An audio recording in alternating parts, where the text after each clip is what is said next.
BBA, BCA, BCom computer కోర్సులో 100% placement లభించే ఏకైక డిగ్రీ కాలేజ్ కూకట్పల్లిలోని i3 డిగ్రీ కాలేజ్ 8367215215. నమస్కారం సుబ్బారావు గారు.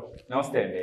సో ప్రీవియస్ వీడియోలో పిల్లలకి కోపం ఎన్ని రకాలుగా వస్తుంది, ఎందుకు వస్తుంది అనేటువంటి దానికి హ్యావ్ గివెన్ బెస్ట్ ఎగ్జాంపుల్ అండి. మేబీ మీరు స్టూడెంట్స్ తోటి మమేకమై ఉండి వాళ్ళతో ఆ పాజిటివ్ రిలేషన్లో ఉండటం వల్ల అనుకుంటాను ప్రతి అబ్జర్వేషన్లోనూ ఒక కేస్ స్టడీ చెప్పినట్టు చెప్పారు. Thank you so much for your knowledge.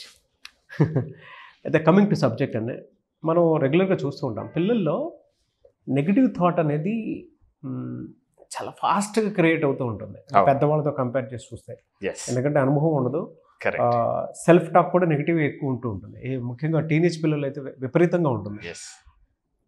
10th class వరకు 8th క్లాస్ వరకు హీరోగా కనిపించిన నాన్న అప్పటి నుంచి వేరే రకంగా కనిపిస్తుంది.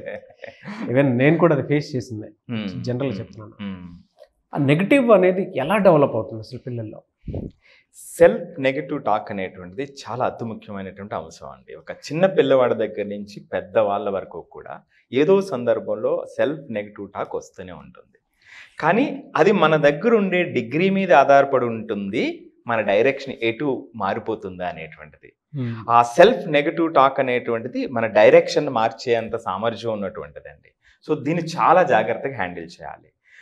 పేరెంట్స్ చాలామంది అప్పటి వరకు చక్కగా ఆడుకున్నటువంటి, చక్కగా స్కూల్కి వెళ్తున్నటువంటి పిల్ల ఒక రోజు వచ్చి, అమ్మ నేను పెయింటింగ్లో గుడ్ కాదు, కలరింగ్లో నేను చేయలేకపోతున్నాను, మ్యాథ్స్ నాకు అర్థం కావట్లేదు, ఐఎమ్ సో స్టూపిడ్, వీళ్ళెవరూ నన్ను లైక్ చేయట్లేదు అని చాలా వింటూ ఉంటాం.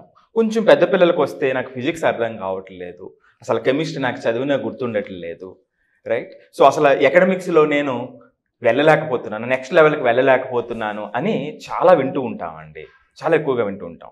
అలాగే పెద్దవాళ్ళలో కూడా, అంటే ఒక చిన్న పిల్లలకే కాదు, ఒక సపోజ్ ఒక కంపెనీ నడుపుతున్నటువంటి వ్యక్తి ఒక 100 కోట్ల నుంచి 150 కోట్లకు టర్న్ ఓవర్ చేయాలనుకునేటప్పుడు కూడా అతనికి కూడా ఒక నెగిటివ్ టాక్ కొంత టైం వస్తుంది, యాంగ్జైటీ అనేది డెఫినెట్గా ఉంటుంది సార్, వస్తుందండి.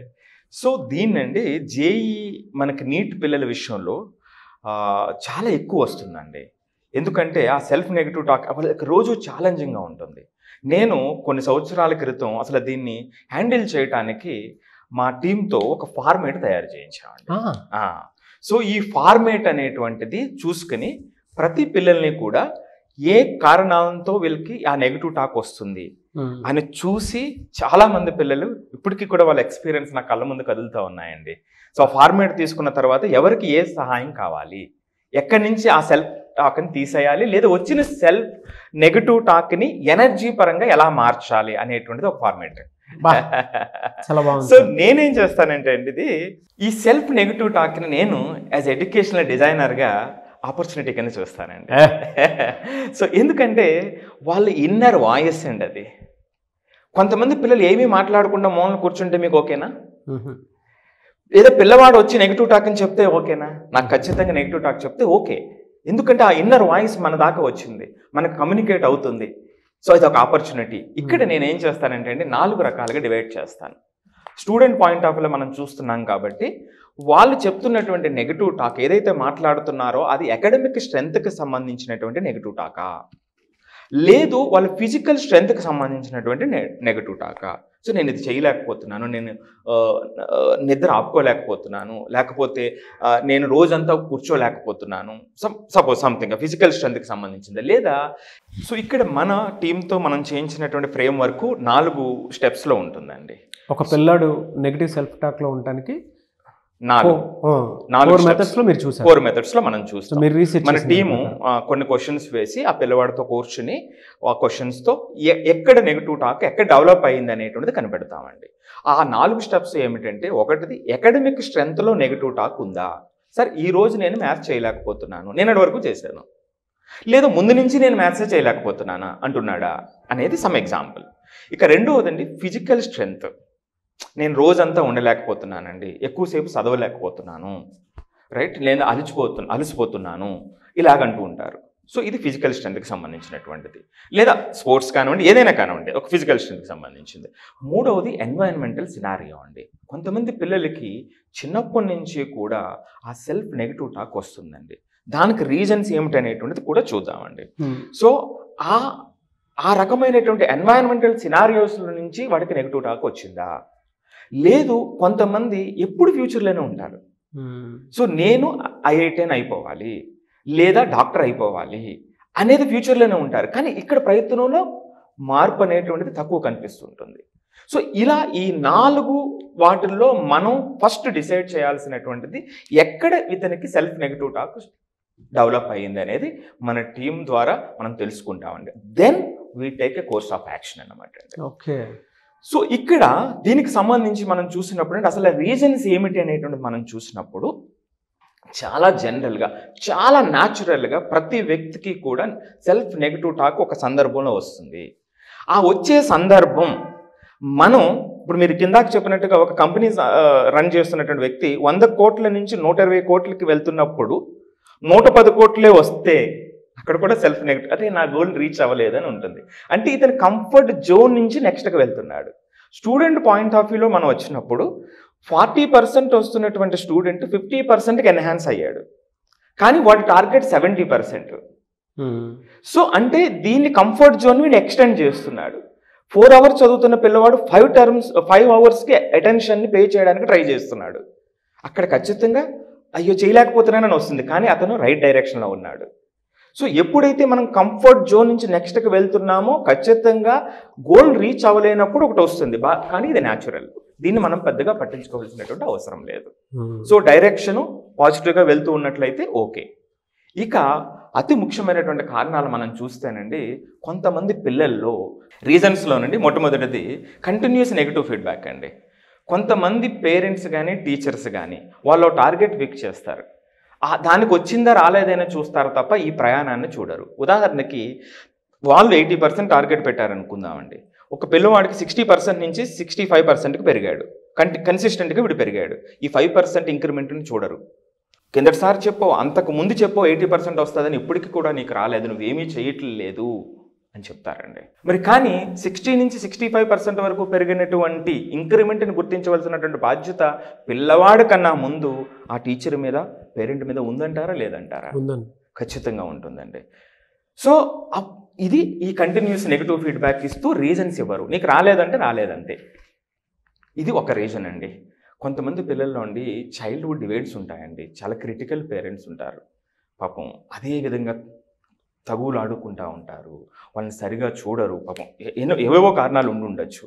అది వాళ్ళ మీద ప్రభావం చూపి వేరే వాళ్ళతో కంపేర్ చేసుకున్నప్పుడు అరే నేను ఏంటి, నాకు కనీస సదుపాయాలు దొరకట్లేదని అనుకోవచ్చు, రకరకాలు ఉంటాయండి. సో ఇది కూడా ఇందాక చెప్పిన ఎన్వైరన్మెంటల్ సినారియోస్లో ఒక కారణం అనమాట అండి. సో అలాగే చిన్నప్పుడు కొంతమంది పిల్లల్ని వేరే వాళ్ళు భయానికి గురి చేస్తారు, చాలా చాలా. అది కూడా తెలియనటువంటి, అంటే వాళ్ళని డీల్ చేయకపోతే తెలియనటువంటి లోపల ఆ ఇన్ఫీరియర్ కాంప్లెక్స్ ఉంటుందండి. అది కూడా సెల్ఫ్ నెగిటివ్ టాక్కి అదొక కారణం అయ్యి ఉండొచ్చు అండి. ఇక మూడవది ఇందాక చెప్పినట్టుగానే పేరెంట్స్ పెర్ఫెక్షనిజం, ఆ కంటిన్యూస్ ఫెయిల్యూర్ని చూస్తారు. పెర్ఫెక్షనిజం అని ఆ పరిపూర్ణత అనేది రావాలి, నాకు 80% అంటే 80% రావాలి, ఈ ఇంక్రిమెంట్ని చూడరు. ఇది కొంతమంది విషయంలో తెలియనటువంటి ఆ యాంగ్జైటీని పెంచుతుంది. సో వాళ్ళు మనం చేయలేమే అనేటువంటి పరిస్థితికి తీసుకొస్తుంది. ఇక నాలుగవదండి, వాళ్ళు చాలా సిన్సియర్గా చేస్తున్నప్పటికీ కూడా నాన్ రియలిస్టిక్ గోల్స్ ఉంటాయి.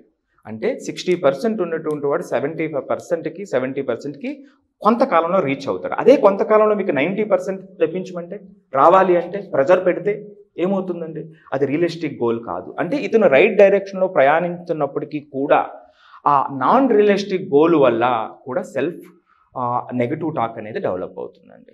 ఇక లాస్ట్దండి సోషల్ రిజెక్షన్స్ ఉంటాయి పాపం.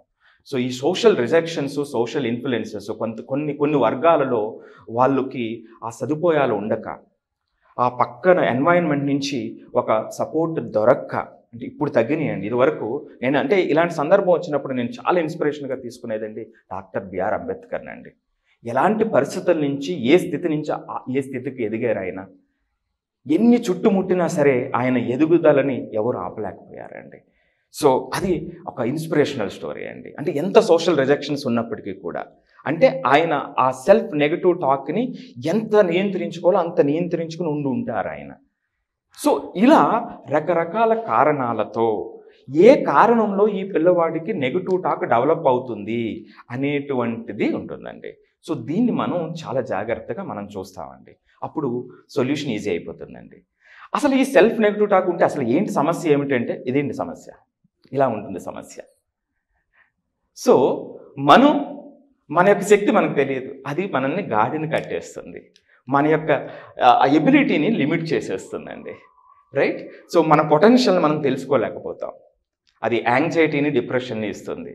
అందరితో కలవటం తగ్గిపోతాం. అప్పుడు ఆ లెర్నింగ్లో డిఫికల్టీ వస్తుంది. అక్కడే మనం ఏమనుకుంటామంటే వాడు మొదలు పెట్టడానికి ముందే ఐఎమ్ గోయింగ్ టు ఫెయిల్, నేను ఇది చేయలేకపోతున్నాను, ఏదో చేస్తున్నాను అంతే, నేను చేయలేకపోతున్నాను, I will not get this job అని ఇంటర్వ్యూకి వెళ్ళడానికి ముందే వీడు డిసైడ్ అవుతాడు. సో ఇది ఆ ఎనర్జీని అంత వెనక్కి తీసేసుకుంటుందండి. సో కాబట్టి ఎప్పుడైతే ఈ సెల్ఫ్ నెగటివ్ టాక్ అనేటువంటిది అప్పుడప్పుడు వచ్చి వెళ్ళిపోతుంది, ఎవరికైనా సహజం, మీకైనా నాకైనా ఎవరికైనా వస్తుంది. ఎప్పుడైతే అది కన్సిస్టెంట్గా ఉందో అది ఖచ్చితంగా అడ్రస్ చేయాలండి. సో ఇది అడ్రస్ చేయటానికి నేను చెప్పేటువంటిది మొట్టమొదటిగా మన దగ్గరికి వస్తే మనకు స్పెషల్గా ఇవన్నీ కూడా ఫ్రేమ్వర్క్ ప్రకారం డీటెయిల్ సర్వే చేసి వాళ్ళకి ఏది అవసరమో ఆ శక్తిని మనం ఇస్తాం. లేనటువంటి వాళ్ళకి ఒక 2 పాయింట్స్ నేను చాలా క్లియర్గా చెప్పబోతున్నానండి. దీనికి సొల్యూషన్ ఎక్కడుంది అంటేనండి కాగ్నిటివ్ రీస్ట్రక్చరింగ్ అండి. మైండ్లో ఆ పిల్లలకి ఆ సెంటెన్స్ ఫార్మేషనే మార్చాలి.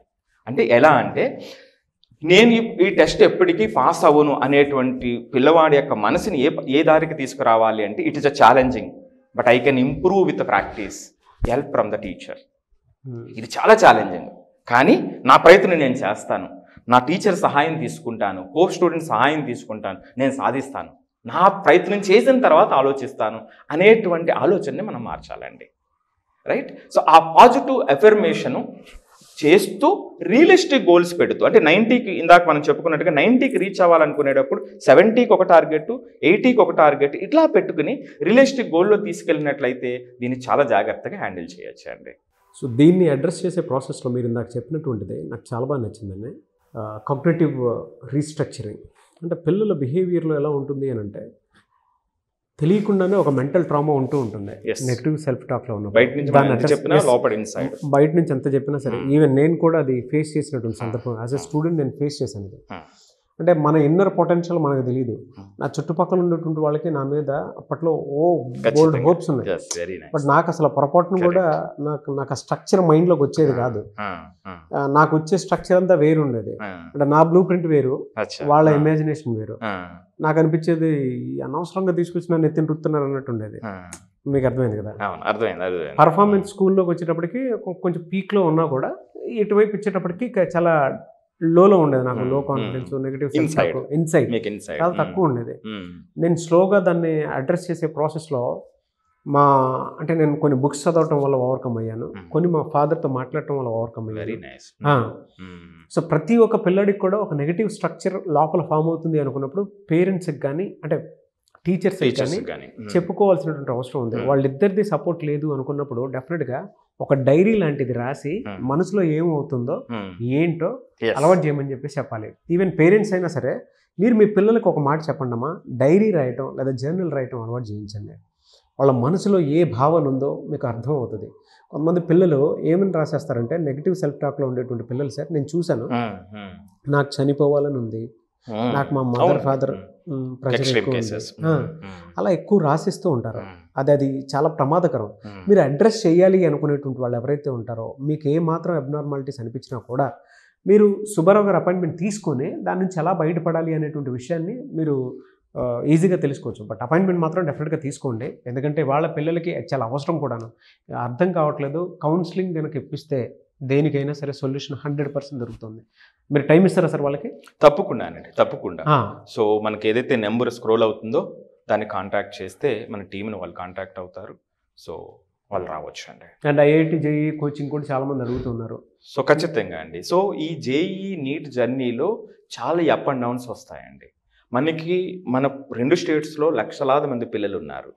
నేను ఇక్కడ సమయం కేటాయించడం కూడా మొట్టమొదటిగా మన తెలుగు పిల్లలకి కేటర్ చేయాల్సింది, వాళ్ళ సీరియస్నెస్ చాలా బాగుంటుందండి.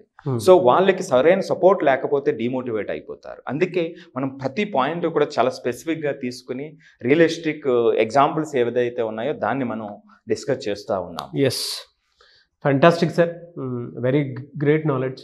టీచర్ కదా ఆ మాత్రం ఉంటుంది. అట్ ద సేమ్ టైం పిల్లల్ని చాలా కౌన్సిల్ చేసి మరి ఒక్కొక్క ఫ్రేమ్లో ఒక స్ట్రక్చర్లోకి తీసుకొస్తూ ఉంటారు. Thank you so much. So మీకు కనుక సుబ్బారావు గారు అపాయింట్మెంట్ కావాలి అనుకుంటే ప్రతి పేరెంట్ పిల్లల్ని తీసుకొని జాయిన్ అవ్వాలి అనుకున్నటువంటి వాళ్ళు, సో ఆయన కోర్సులో అయినా మీరు జాయిన్ అవ్వచ్చు, లేదంటే డైరెక్ట్గా అపాయింట్మెంట్ అయినా సరే తీసుకోవచ్చు. అండ్ ఈ వీడియో లైక్ చేయండి. మీకు ఏదైనా మీ పిల్లలకు సంబంధించిన డౌట్స్ ఉంటే కింద కమెంట్ బాక్స్లో పోస్ట్ చేయండి. నేను సుబ్బారావు గారు దాని మీద వీడియోస్ చేయడం జరుగుతుంది. ఇలాంటి మరిన్ని వీడియోస్ కోసం మా ఛానల్ ఫాలో అవ్వండి. Thank you so much Subbarao గారు.